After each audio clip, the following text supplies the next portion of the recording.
네, 경희 비례탄의원의 강재춘 원장입니다. 어제는 그 색소성 질환 백반증에 대해서 간단하게 설명을 드렸습니다. 어제 그 유튜브를 보지 못하신 분들은 한번 좀 그 참고를 좀 해주시기 바라고요. 자, 오늘은 그 태선성 질환이죠. 피부가 두꺼워지는 건선에 대해서 좀 설명을 드리겠습니다. 태선 질환은 굉장히 많습니다. 광택태선, 선상태선, 어린선, 편편태선, 이런 피부가 두꺼워지는 질환들은 많은데, 그 중에서도 이제 건선은 태선을 동반하면서 인설, 구진, 가려움증 등의 염증성 증상들이 있을 때 우리는 건선이라 할 수 있습니다. 자, 오늘은 그러면은 환자분의 이마, 두피, 또 조갑, 건선을 동반하고 있는 환자분의 사진을 가지고 왜 이러한 태선이 생기는지, 가려움증, 또 박리증이, 조갑 박리증이 생기는지에 대해서도 꼼꼼하게 한번 설명을 해 드리겠습니다.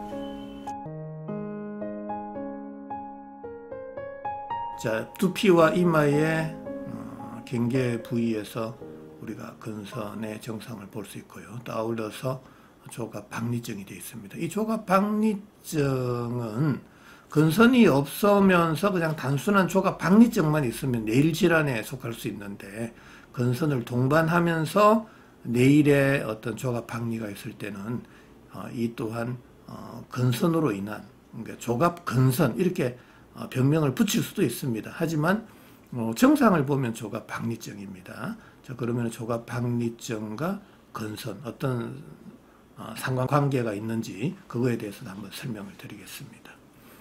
일단은 이 건선은 태선, 자, 두터워져 있죠. 이 경계, 이 정상적인 피부와 여기에 병적인 환부의 경계가 뚜렷합니다. 자, 이렇게 이쪽이 윤기가 되어 있다는 소리죠. 자, 피부가 더 붉어 있잖아요. 피부 발적 현상이 생겨 있죠. 피부 온도가 올라간 상태죠. 피부 온도는 왜 올라갔죠? 모공이 다쳐서라는 이야기입니다. 모공은 왜 다치게 되죠? 심부 온도가 낮아서요. 자, 저희 경희 비례탄의원은 세균과 바이러스적인 관점이 아니라 세포열 에너지 대사적인 관점에서 모든 질병을 연구 치료하고 있다는 겁니다. 자, 심부 온도가 내려가면 네 가지의 생존의 법칙이 생긴다 그랬죠? 하나는 피부 온도가 올라간다, 두 번째 모공이 다친다, 세 번째 땀의 분비가 줄어든다, 네 번째 표면 장력이 약해지고 억력이 강해진다, 이렇게 말씀을 드렸습니다. 옆에 오른쪽 위에 있는 피레토세라피에 대한 간단한 내용 설명이 있습니다. 꼭 확인을 좀 해주시고요. 자, 그렇다면은 이 태선은 대체적으로 모공이 닫혀서 피부의 수분 공급량이 줄어들어서 피부는 건조, 균열, 그 이후에 가로, 세로 이제 갈라지다 보면은 피부가 두터워지죠. 태선이 되는 거고요. 또 하나의 병리 기전으로는 피부 온도가 올라간다 그랬잖아요. 피부 온도가 올라가면 표면 장력은 약해지고 억력이 강해지거든요. 바로 그때 밀어내는 힘이 생기게 되는 겁니다. 그래서 이렇게 윤기가 되면서 두터워질 때 우리가 태선이라 할 수가 있습니다. 자, 그리고 인술 각질이 동반되어 있죠. 우리가 피부의 수분 공급량이 줄어들 때 각질 세포 간의 점착성도 줄어든다. 그때 각질, 인설, 비등과 같은 탈락성의 증상이 생길 수 있다라는 이야기입니다. 자, 그리고 건선은 가려움증을 동반하잖아요. 건선은 왜 가려움증이 동반하죠? 모공이 다쳐서. 모공은 왜 다치죠? 심부 온도가 낮아서. 항시 정확한 대답이 이루어져 줘야 됩니다. 그럴 때만이 정확한 치료를 할 수 있고 근본적인 치료를 할 수 있는 겁니다. 자, 가려움증을 치료하려면 반드시 모공을 열어주는 치료를 하셔야 된다라는 이야기입니다. 자, 그러면은 건선 환자에 있어서 가려움증이 있다는 소리는 모공이 닫혀 있다라는 증거가 되겠죠? 항시 기억해 주셔야 됩니다. 자, 그리고 이분은 왜 이마, 두피에서 잘 생겼을까요? 모공이 다칠 때는 손발 끝에서부터 다친다 그랬잖아요. 그러면 밥을 먹고 활동을 하면 열은 발생하고 그 열 에너지는 구멍, 관절, 마찰이 많은 쪽으로 열이 쏠려서 방출이 되죠. 그래서 상체 쪽으로, 우리가 얼굴, 두피 쪽으로 열이 잘 쏠릴 수 있다라는 이야기입니다. 건선 환자들은 종종 열이 상체로 쏠리기 때문에 국소 다한증이 생길 수도 있고요. 열 체질이라고 생각하시는 분들이 의외로 많습니다. 그리고 두피에 생길 경우에 있어서는 탈모까지도 될 수 있다라는 겁니다. 자, 그리고 이분은 내일에서도 생겼잖아요. 당연히 내일의 조각 박리증이 생길 수 있습니다. 내일하 피부 조직에서도 수분 공급량이 줄어들 수 있겠죠.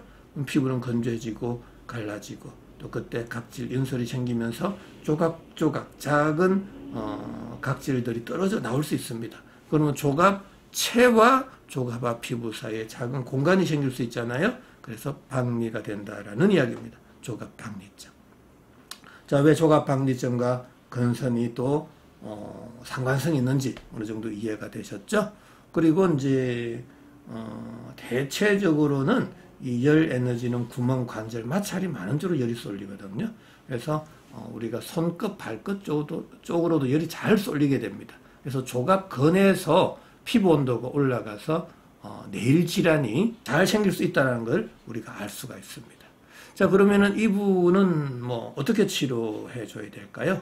당연히 낮아져 있는 몸속 온도는 끌어올리고 높아져 있는 피부 온도는 낮추고 닫혀져 있는 모공을 열어줘야죠. 자, 그렇게 심부 온도 올리고 피부 온도 낮추고 모공을 열어주는 치료 방법에 있어서는 우리가 한방에 약물요법, 생활요법, 식이요법, 운동요법이 있습니다.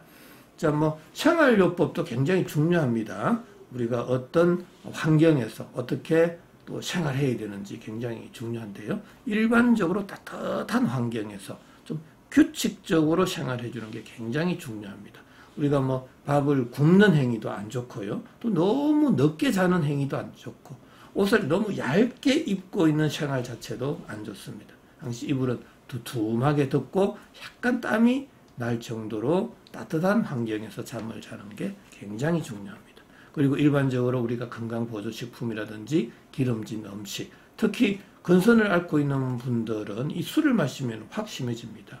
굉장히 조심하셔야 되고요. 자, 오늘은 이 근선인데 두피, 이마, 또 내일에서 생기는 환자분의 사진을 가지고 간단하게 설명드렸습니다. 자, 오늘 건강한 하루 되시기 바랍니다.